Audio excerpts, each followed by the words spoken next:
नमस्कार, स्वराज एक्सप्रेस के खास प्रोग्राम जनता मांगे जवाब में आपका स्वागत है। मैं हूं एस त्रिपाठी। मैं हूं आदिवासी, मैं हूं मूल निवासी और एक भारतवासी। हमारी भी एक पहचान है, हम भी एक इंसान हैं। यह देश में सरकारें कोई भी रही हो, लेकिन सियासत का केंद्र बिंदु हमेशा से आदिवासी ही रहा है। सरकारें आती है, सरकारें जाती है, लेकिन ज्यादातर आदिवासियों के हालात आज भी जस के तस है। दावे बहुत होते हैं, आंकड़ों की बाजीगरी भी खूब देखने को मिलती है, लेकिन उसके बाद भी आदिवासियों की दशा और दिशा फिलहाल सुधरती नहीं आ रही, जिसके चलते सवाल खड़े होना लाजमी है। और अब आदिवासियों के हालातों पर सवालों के कटघरे में केवल 2.5 साल बीत चुकी भूपेश सरकार ही नहीं, बल्कि 15 साल तक छत्तीसगढ़ में सत्ता का सुख भोगने वाली रमन सरकार भी रही है। 2018 के चुनावी साल में ही भू राजस्व संहिता संशोधन विधेयक लाने वाली रमन सरकार को आदिवासी समाज के विरोध के बाद झुकना पड़ा था। माना जाता है कि छत्तीसगढ़ में 2018 के चुनाव के बाद हुए सत्ता परिवर्तन में किसानों की कर्ज माफी के अलावा आदिवासी विरोध भी एक वजह थी। छत्तीसगढ़ में विधानसभा की 29 सीटें आदिवासियों के लिए सुरक्षित है। 15 साल सत्ता में रही भाजपा को 2018 के विधानसभा चुनाव में एक भी आदिवासी सीट पर जीत नहीं मिली। उल्टे 3 सामान्य सीट पर भी कांग्रेस के आदिवासी नेता जीत दर्ज कर विधानसभा पहुंच गए। छत्तीसगढ़ में करीब 32% आदिवासी है और वे आदिवासी वोटर 2/3 सीटों पर प्रभाव रखते हैं। लिहाजा भाजपा अब प्रदेश में आदिवासी सीटों पर वापसी करना चाहती है।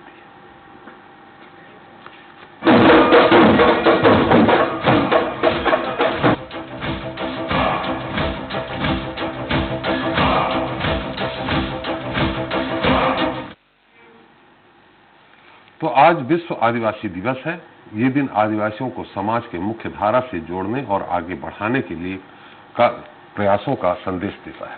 छत्तीसगढ़ में भाजपा ने भी राज किया और कांग्रेस ने भी, लेकिन आदिवासी बहुल राज्य छत्तीसगढ़ में आदिवासियों का कितना उत्थान हो सका है और कितना बाकी है, ये आदिवासी समाज जानना चाहता है।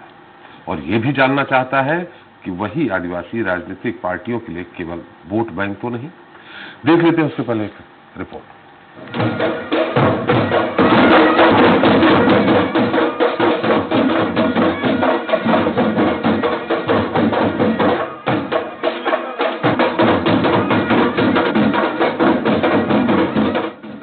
ये तस्वीरें उस उत्सव की हैं जो आदिवासी गौरव को मजबूत करता है।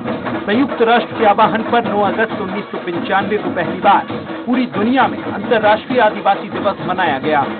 तब से लेकर अब तक ये दिन आदिवासी समुदाय के अधिकारों को बुलंद करने का पर्याय बन गया है। हम आदिवासी बाहुल्य राज्य छत्तीसगढ़ के आदिवासियों की मौजूदा स्थिति की बात कर रहे हैं, क्योंकि यहाँ राजनीतिक दलों के बीच हमेशा सत्ता निर्माण से लेकर सत्ता परिवर्तन तक में आदिवासी वोट बैंक हथियाने की होड़ लगी रहती है। सरकार कोई भी हो, लेकिन देश में आदिवासी समाज सियासत का केंद्र बिंदु रहा है। शांति, विकास और विश्वास का रास्ता इन्हीं जंगलों से होकर गुजरता है।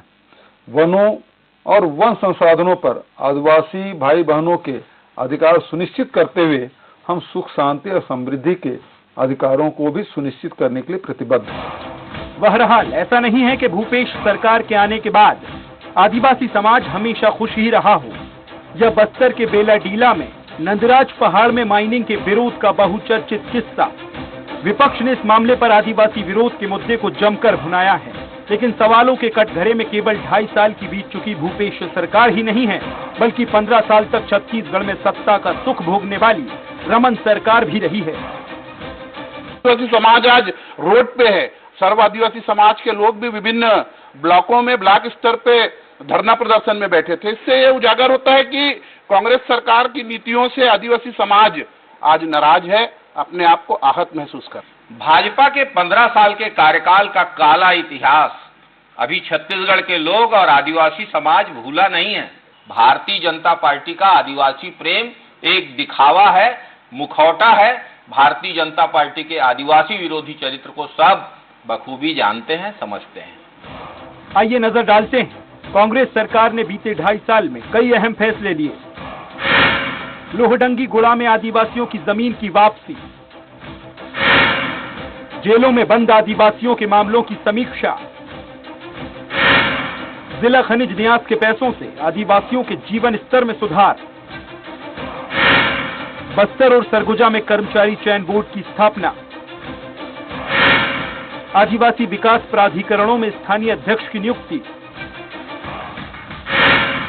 52 वनोपजों की समर्थन मूल्य में खरीदी। 2018 के चुनावी साल में ही भू राजस्व संहिता संशोधन विधेयक लाने वाली आदिवासी समाज के विरोध के बाद रमन सरकार को झुकना पड़ा था। माना जाता था कि छत्तीसगढ़ में 2018 के चुनाव के बाद हुए सत्ता परिवर्तन में किसानों की कर्ज माफी के अलावा आदिवासी विरोध भी एक वजह था। लेकिन बड़ा सवाल ये है कि इतने सालों में छत्तीसगढ़ के आदिवासी आज विकास के रास्ते पर कहां खड़े हुए हैं, क्योंकि उन्हें राज्य निर्माण से लेकर अब तक कई बार आंदोलनों के जरिए अपनी बात सरकार के कानों तक पहुंचानी पड़ी है। रायपुर से धीरेन्द्र गिरी गोस्वामी के साथ दिलीप साहू की रिपोर्ट।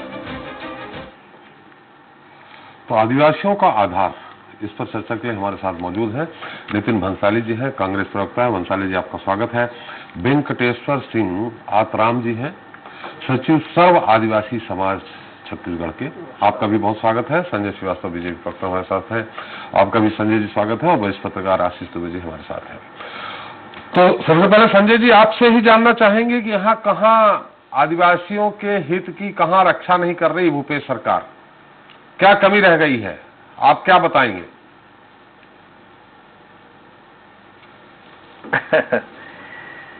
देखिए त्रिपाठी जी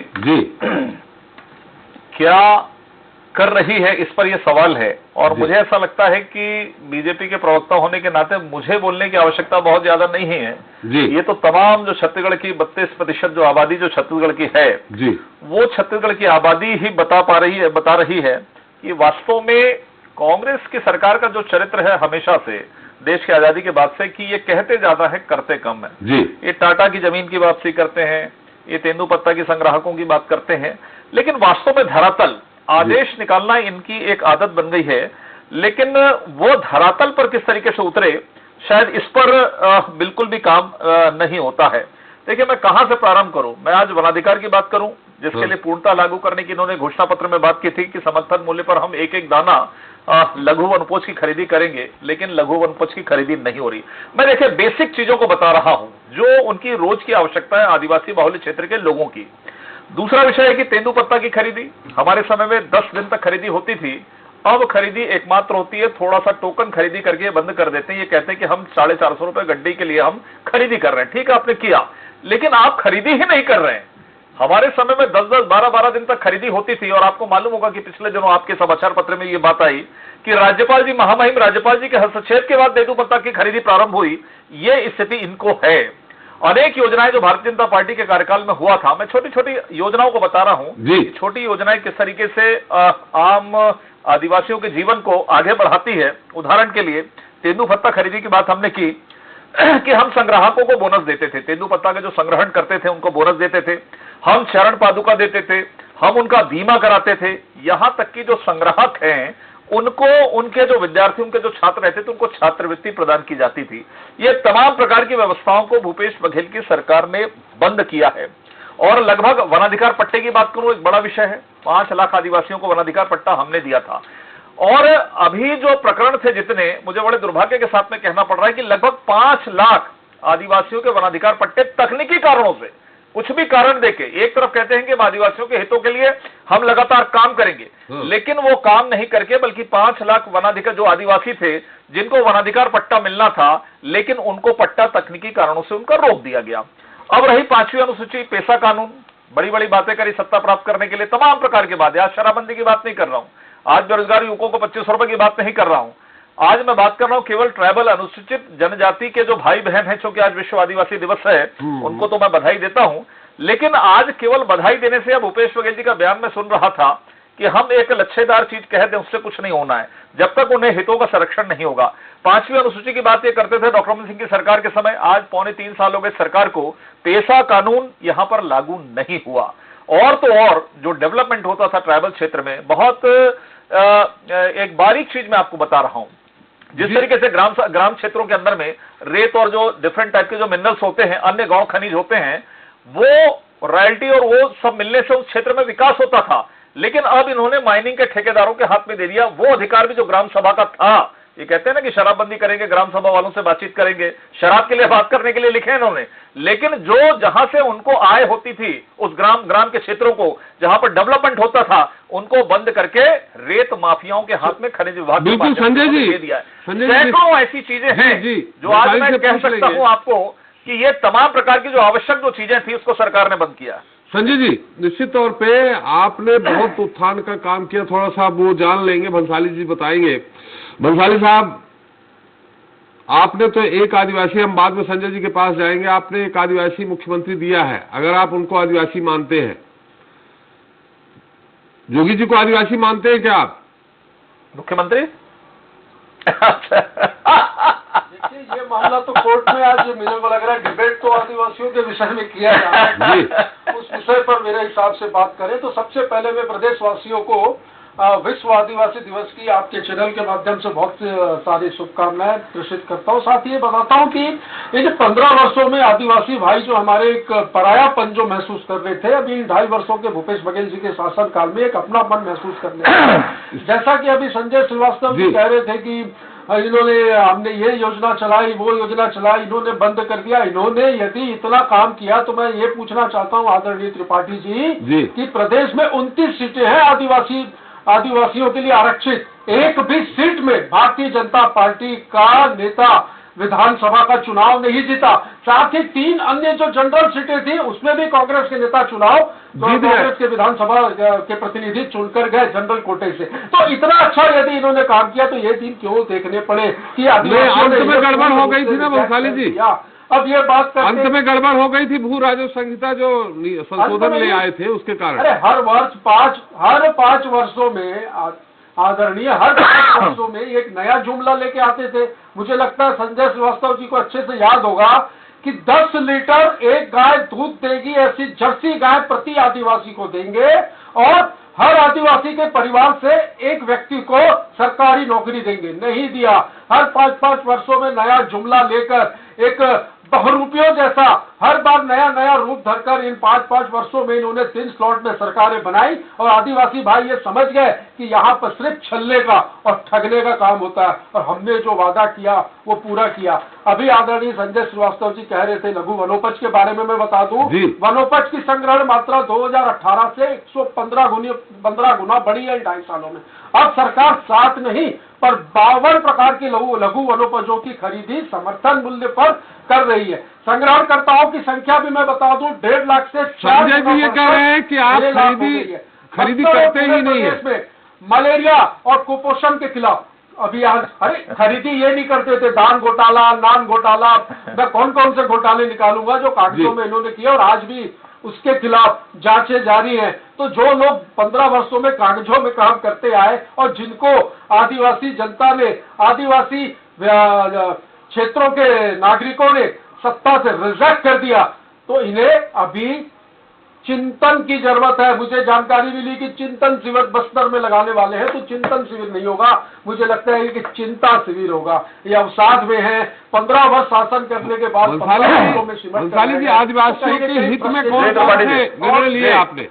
भंसाली जी आदिवासियों के हित में कौन से निर्णय लिए? आदिवासियों के हित में निर्णय लेने की बात, लोहड़ीगुड़ा में टाटा संयंत्र के नाम पर भारतीय जनता पार्टी के शासन काल में जो 4200 एकड़ जमीन अधिकृत की गई थी, 1707 प्रभावित उसमें हुए थे आदिवासी भाई। सरकार बनते ही हमने उनको उनकी जमीनें वापस दिलवाई। लघु वनोपज के बारे में मैंने आपको बताया। जगदलपुर से हैदराबाद और रायपुर हवाई विमान सेवा हमने शुरू करवाई और हाल ही में हर जिले में, आदिवासी जिलों में खास करके मैं कहूंगा कि 200 से 500 करोड़ रुपया पुल, पुलिया, सड़क आदि निर्माण के लिए, विकास कार्यों के लिए मुख्यमंत्री जी ने भूमि पूजन और लोकार्पण किया है। साथ ही बस्तर और सरगुजा आदिवासी विकास प्राधिकरणों में जिस प्रकार पहले मुख्यमंत्री इसके अध्यक्ष हुआ करते थे, अब उन क्षेत्रों के स्थानीय विधायकों को अध्यक्ष और उपाध्यक्ष बनाया गया है ताकि स्थानीय स्तर पर वो व्यक्ति उन समस्याओं को समझे और आदिवासियों के विकास के लिए निरंतर काम करें। बिल्कुल, बहुत अच्छी बात कही है। हमारे साथ हैं वेंकटेश्वर जी हैं। वेंकटेश्वर जी, निश्चित तौर पे दोनों जी संजय जी, हम 1 मिनट वेंकटेश्वर जी फिर आप ही के पास आ रहे हैं। संजय जी जी वेंकटेश्वर जी, निश्चित तौर पे बीजेपी ने भी शासन किया, कांग्रेस ने भी शासन किया।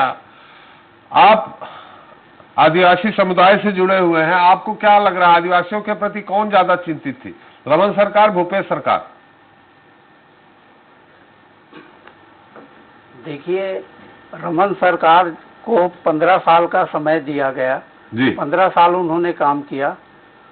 उसके बाद उन सरकार को बदलने का कुछ न कुछ कारण रहा होगा आदिवासियों के मन में, तभी सत्ता परिवर्तन हुआ। इसका जी। मतलब 2.5 साल में जो हुआ है अभी जी। कांग्रेस के शासन काल में, वो काफी मतलब तुलनात्मक रूप में देखा जाए तो 2.5 साल में उन्होंने जो किया है, जमीन की वापसी और अपने समर्थन मूल्य वनोपज का, तो वो एक अच्छा कदम है। और अभी तो 2.5 साल उनके पास बाकी है, पर कुल मिला के देखें तो अभी भी बाकी काफी काम बाकी है जो कि करना है। जो पेशा कानून है उसको लागू करना है, जो कि पूरी तरह 5वीं अनुसूची लागू नहीं हुआ है, जिसमें अपने सलाहकार परिषद का गठन करना है। और जो अपने जी, जो बहुत सारे नक्सली के नाम पे जो विचाराधीन कैदी बंद हैं जेलों में, जी, उनकी भी समीक्षा की जानी चाहिए कि वास्तव में दोषी है कि नहीं, और जांच करके उनको भी अविलंब रिहा किया जाना चाहिए।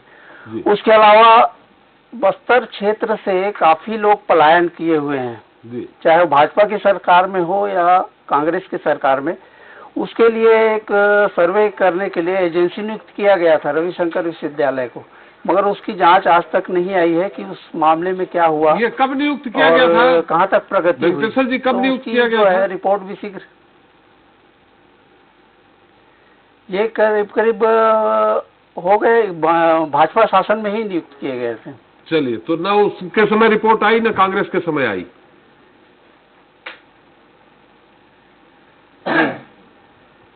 जी, भंसाली जी, आप कुछ कहना चाह रहे हैं? संजय जी, आ रहा हूं मैं आपके पास।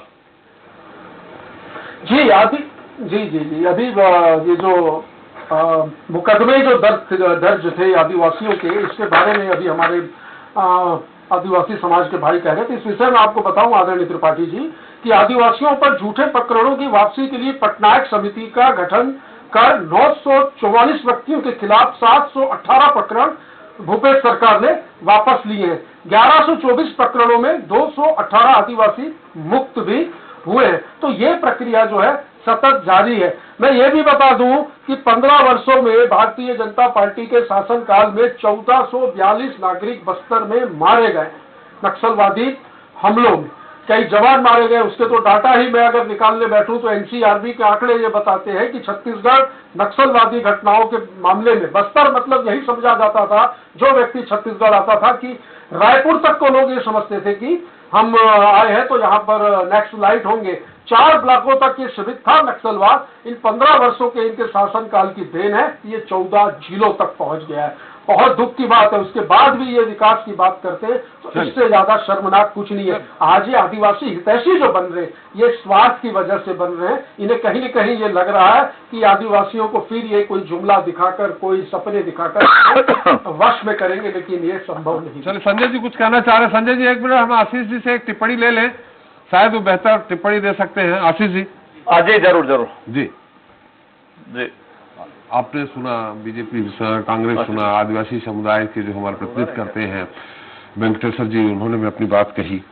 क्या लग रहा है आपको कि क्या वाकई में आदिवासी वोट बैंक की राजनीति के लिए एक अच्छा हथियार है? छत्तीसगढ़ की तो पूरी जो राजनीति है वो आदिवासी वोटों पर केंद्रित होती है वहाँ पर, और ये मध्य प्रदेश में भी है और कई राज्यों में जो जहाँ डोमिनेटिंग आदिवासी है, लेकिन छत्तीसगढ़ में सबसे ज्यादा इसका असर पड़ता है यदि आदिवासी वोट यहाँ आ सकते हैं। अब दूसरी बात, एक चीज जो है 15 साल बीजेपी की वहाँ पर सरकार रही और अब उसकी तुलना और 2.5 साल भूपेश सरकार की तुलना, ये थोड़ा सा अभी ये मार्जिन ज्यादा लगता है। लेकिन एक बात स्पष्ट है, यदि आदिवासी वोट ट्रांसफर हुआ है, यदि उसका थोड़ा बहुत भी मोहभंग हुआ है या वो कांग्रेस की तरफ गया है, तो इसका मतलब ये है कि वो 15 साल तक जो काम हुए हैं उससे पूरी तरह संतुष्ट नहीं था।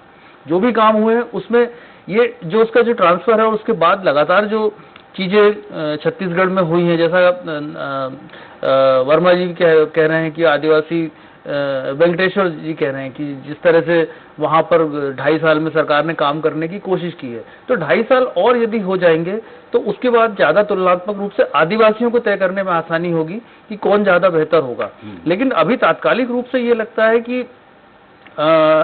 इस सरकार को भी एक बार आदिवासियों को परखने का या उसको मूल्यांकन करने का और समय देना चाहिए।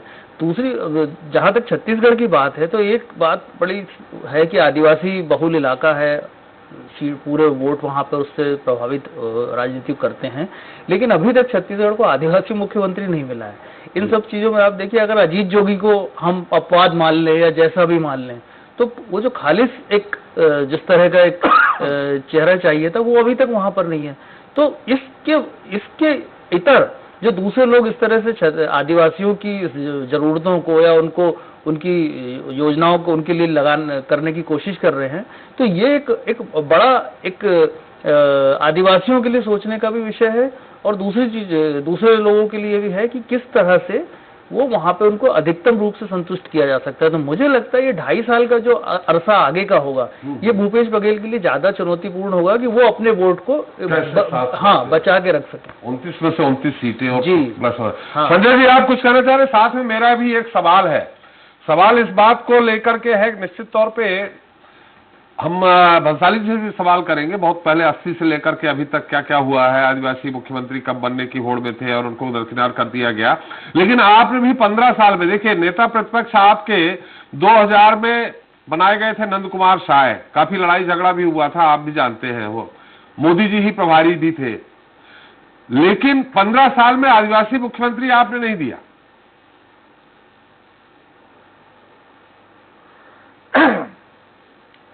देखिए त्रिपाठी जी, मैं सभी विषयों पर बिंदुवार जवाब दूंगा, लेकिन अभी मैं जो वरिष्ठ पत्रकार दुबे जी बैठे हैं वो भी विषय, और आपने आदिवासी मुख्यमंत्री की बात करी।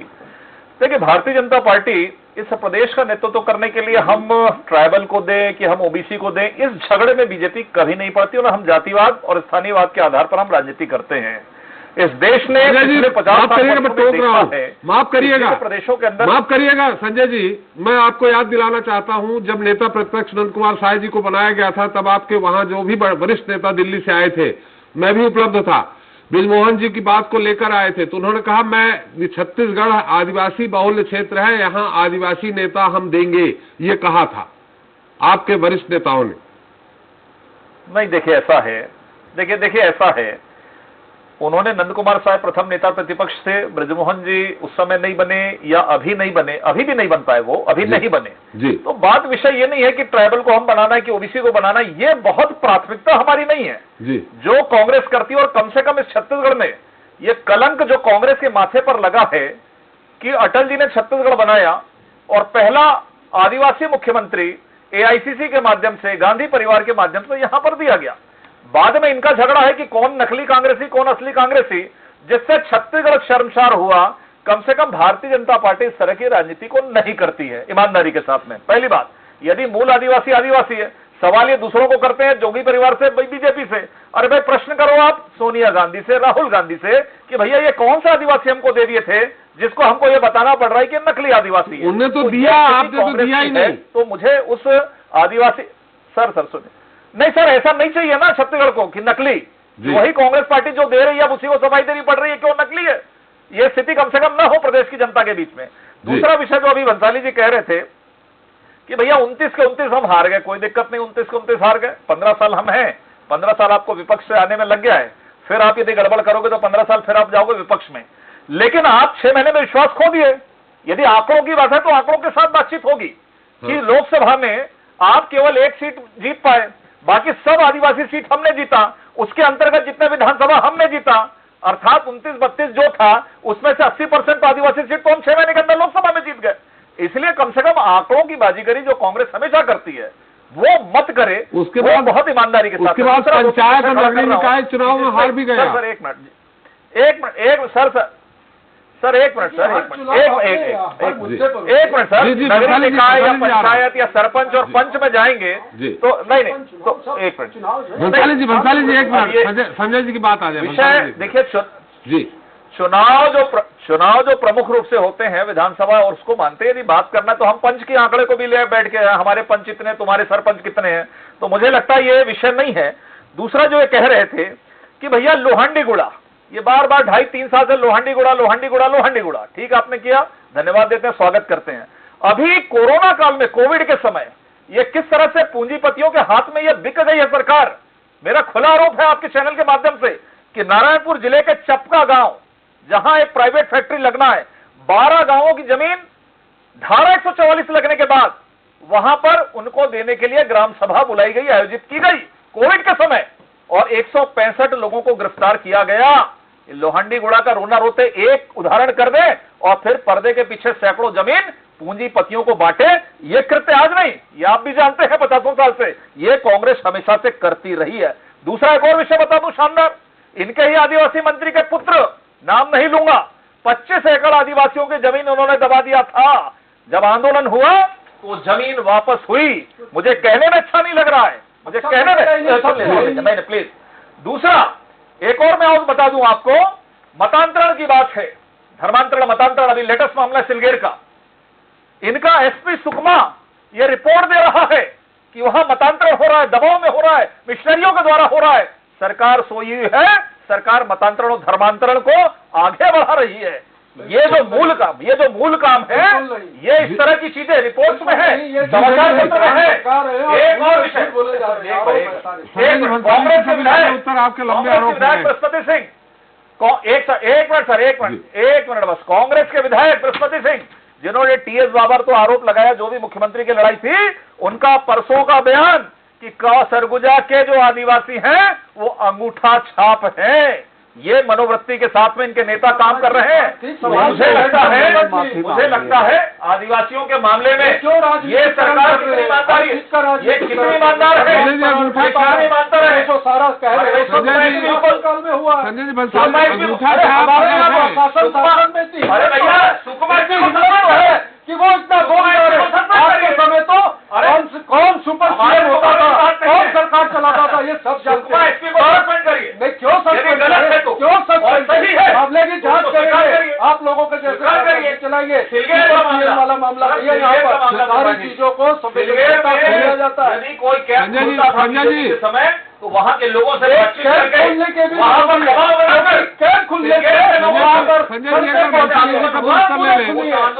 आपके बहुत सारे आरोप हो गए। भंसाली जी आप संजय जी ने जो क्रमबद्ध आरोप लगाया है उसका उत्तर दे दीजिए। पूरा मीडिया है, मीडिया। भंसाली जी संक्षेप में उत्तर दे दीजिए। आरोप निराधार और झूठे हैं जी। मैं संक्षेप में उत्तर दे रहा हूँ कि नागपुर के आरएसएस कार्यालय से तो कोई विषय नहीं, ट्रेनिंग मिलती है और किसी भी चीज को। मैंने क्या कहा, जमीन से तो ये साफ हो चुके हैं। 29 सीटों में मुझे बताया कितने विधायक इन्होंने जीते, इतने वादे यदि पूरे किए थे, इतना यदि काम किया था, इतनी यदि जर्सी गाय दी थी, इतना यदि किसी आदिवासी परिवार के एक व्यक्ति को नौकरी दी होती तो शायद आज ये विपक्ष में नहीं होते।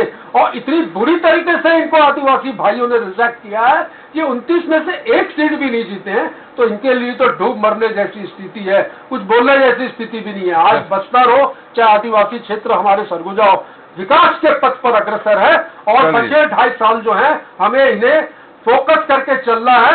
और बीजेपी को आने वाले 20 सालों में बीजेपी ये मान के चले कि स्वप्न में भी न सोचे कि वो सत्ता में वापस होगी, क्योंकि आदिवासियों के साथ जो अत्याचार इन 15 वर्षों में हुआ है उसका जवाब सोचने पे आप कैसे प्रतिबंध लगा सकते हैं भाई, के माध्यम से आदिवासी भाई सोचने पे कैसे प्रतिबंध लगा सकते हैं, परिणाम तो अलग चीज है, सोचने की अलग बात है। लेकिन संजय जी पुलाव बहुत अच्छा पकाते जी देखिए, जितने सवाल हुए उस सवाल पर तकनीकी रूप से एक जवाब नहीं आया। एक सामान्य भाषण जो होता है वो भाषण दे दिए कि जीत गए हार गए नहीं आ सकते। तो मुझे लगता है यही कमी है सरकार में, यही कमी है। क्यों कोविड के समय चपका गांव में वहां पर ग्राम सभा में लोगों को बुलाया गया 12 गांव, मुझे जवाब चाहिए। 144 लगा, कोविड लगा, क्यों सुनवाई हुई, जन सुनवाई? 165 लोगों को क्यों गिरफ्तार किया गया, आदिवासियों को?